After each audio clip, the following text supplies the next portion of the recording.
இந்த அகல் விளக்குகள் பார்க்கும்போதெல்லாம் ஒரு டவுட் வந்துட்டே இருக்குங்க. இப்போ நம்ம இந்த எண்ணெயில முக்கின திரியை பற்ற வைக்கிறோம். ஆனா இந்த நெருப்பு ஏன் முனையில மட்டும் எரியுது, திரி ஃபுல்லா பரவாம? ஏன்னா இப்போ ஒரு பட்டாசு திரியை பார்த்தீங்கன்னா அதை நீ கொளுத்தினாலே ஃபுல்லா எரிஞ்சு போயிடும். பட் இந்த விளக்குல இருக்க திரி ஏன் அப்படி பண்ண மாட்டேங்குது? ஆக்சுவலா இந்த பழங்காலத்து விளக்குக்குள்ள 2 இன்ட்ரெஸ்டிங்கான சயின்ஸ் இருக்கு. ஸோ இந்த இடத்துல நீங்க திரியை பற்ற வைக்கும் போது எரியுறது திரி கிடையாது, இந்த ஆயில் தான்.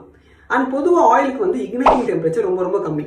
இக்னைட்டிங் டெம்பரேச்சர்னா எல்லா பொருளுக்குமே ஒரு பர்டிகுலர் டெம்பரேச்சர் வந்தாதான் அது பத்திக்க ஆரம்பிக்கும்.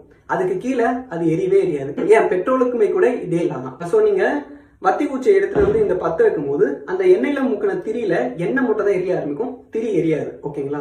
சரி, ஓகே, அந்த டைம்ல திரியை எரிய வைக்கிற அளவுக்கு டெம்பரேச்சர் ரீச் ஆகல. பட் அவர் கணக்குல இந்த திரி எரிஞ்சிட்டே இருக்கும்போது கூட ஏன் நெருப்பு பரவல? ஏன்னா கண்டிப்பா அதுக்குள்ள வந்து திரியை எரிய வைக்கிற அளவுக்கு டெம்பரேச்சர் ரீச் ஆயிருக்கணும். கண்டிப்பா ரீச்சும் ஆகும். பட் இருந்தாலும் ஏன் திரி எரியல? இந்த இடத்துல 2வது இன்ட்ரெஸ்டிங்கான சயின்ஸ் வருது. அது என்னன்னா, இந்த கீழே இருக்க ஆயில் வந்து நீங்க நல்லா கவனிச்சீங்கன்னா மேல் நோக்கி மூவ் ஆகுது. அதாவது கிராவிட்டிக்கு அகேன்ஸ்டா வந்து மூவ் ஆகி இந்த மேல வந்து எரியுது. ஓகேங்களா? இதுக்கு காரணம் வந்து கேபிலரி ஆக்ஷன். இந்த தண்ணிக்குலாம் ஆக்சுவலா ஒரு பொதுவான ப்ராப்பர்ட்டி இருக்கு. அது என்னன்னா, ரொம்ப சின்ன சின்ன ஹோல்ஸ் இருக்கிற ஒரு பொருள் நீங்க தண்ணியில டிப் பண்ணீங்கன்னா இந்த லிக்விட் வந்து அந்த ஹோல்ஸ்ல எல்லாம் போயிட்டு வந்து ஒட்டிக்கும். ஓகேங்களா? அது ஒட்டிக்கிறது மட்டும் இல்லாம ஸ்ப்ரெட் ஆக ஆரம்பிக்கும், ஈவன் தோ கிராவிட்டிக்கு அகேன்ஸ்டா இருந்தாலும் கூட. சோ இந்த திரியிலேயே நீங்க மைக்ரோஸ்கோப் வச்சு ஜூம் பண்ணி பாத்தீங்கன்னா நிறைய சின்ன சின்ன ஹோல்ஸ் அண்ட் பைப் மாதிரியான ஸ்ட்ரக்சர்லாம் இருக்கும். சோ அந்த ஸ்ட்ரக்சர் வழியா இந்த எண்ணெய் வந்து ஒட்டிக்கிட்டு ஸ்ப்ரெட் ஆக ஆரம்பிக்குது கிராவிட்டிக்கும் அகேன்ஸ்டா மேல் நோக்கி. ஓகேங்களா?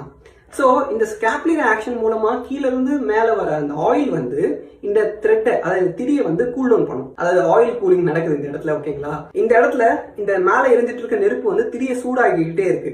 ஆனா அதே சமயத்துல கொஞ்சம் கொஞ்சமா கீழ இருந்து மேல வந்துட்டு இருக்க ஆயில் வந்து திரியை கூல் டவுன் பண்ணுது.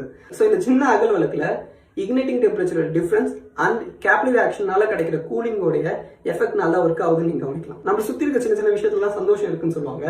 அது உண்மையானு எனக்கு தெரியல. பட் கண்டிப்பா நம்ம சுத்தி இருக்க சின்ன சின்ன விஷயத்துல நிறைய சயின்ஸ் இருக்கு. சோ இது போல வீடியோஸ்க்கு சேனலை மறக்காம ஃபாலோ பண்ணுங்க.